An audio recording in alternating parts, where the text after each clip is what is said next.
วงใจอาดุลเป็นนักดนตรีจน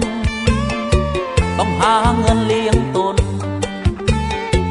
เลี้ยงตัวตลอดไปลูกยังบ่ทันมีภรรยาหาบ่ได้อยู่เคียงข้างกำลังใจ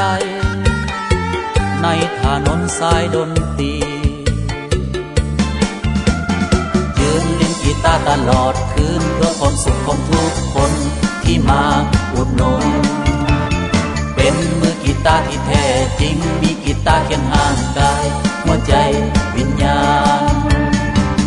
ทำงานมานานบ้านยังเศร้าเมียยังผ่อนยุคคนเฮาเล่นละครคนยากจนเป็นเศรษฐีลิ้นดนตรีมายืดยาวอยู่เมืองลาวตั้งหลายปีผ่านมานานถึงวันนี้มีแต่กีตาร์หน่วยเก่า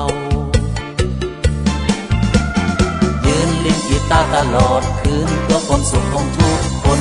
ที่มาอุดหนุนเป็นมือกีตาร์ที่แท้จริงมีกีตาร์เคียงห่างกายหัวใจวิญญาณ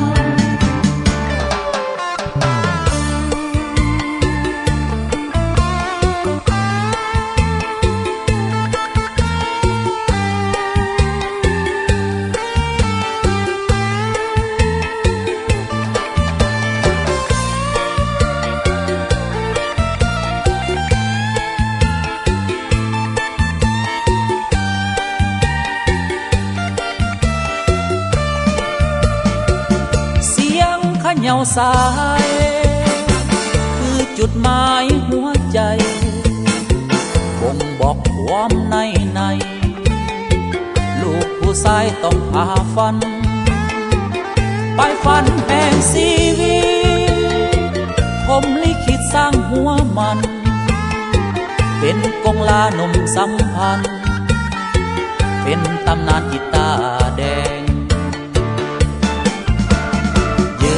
กีตาร์ตลอดคืนเพื่อความสุขของทุกคนที่มาอุดหนุนเป็นมือกีตาร์ที่แท้จริงมีกีตาร์เคียงห่างกายหัวใจวิญญาณเดินทางยาวนานประสบการณ์พอใสยิ้มรับโลกเสมอไปบ่แน่งนายกับวันนี้ขอเป็นคนกีตาร์แม้นเกิดมาเกิดผิดที่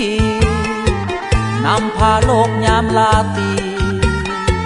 มีดนตรีตลอดกา